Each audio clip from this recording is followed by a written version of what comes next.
정부는 특히 사상 초유의 경제 위기를 극복하기 위해 소비 진작과 일자리 창출 등 민생 안정에 중점을 뒀습니다. 우선 국민 절반가량에게 외식 쿠폰 등을 주고 과거 토건적폐라고 언급했던 SOC 예산도 대거 늘렸습니다. 이병주 기자가 알아봤습니다.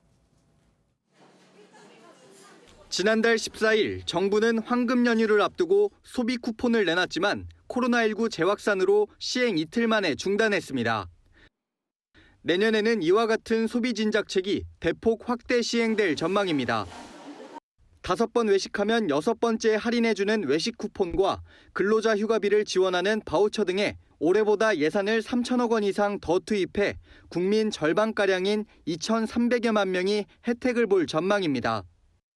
또 연중 10% 세일이 가능한 지역사랑 상품권은 올해보다 5배 늘어난 15조 규모로 발행됩니다.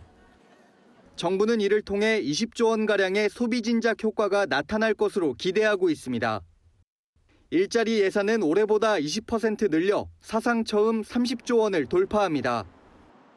코로나19 위기 속 빛을 발한 고용유지 지원금이 올해 본 예산보다 30배 이상 급증했고 예술인과 특수고용직 근로자에 대한 고용보험 확대 등 고용 안정망 구축에도 20조 원이 투입됩니다.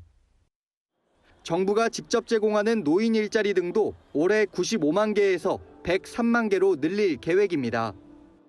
취약계층이 가장 어려운 그런 상황 아닙니까? 그래서 그런 부분을 감안해서 노인이나 장애인 등 고용 취약계층의 직접 일자리를 좀 늘렸다. 이렇게.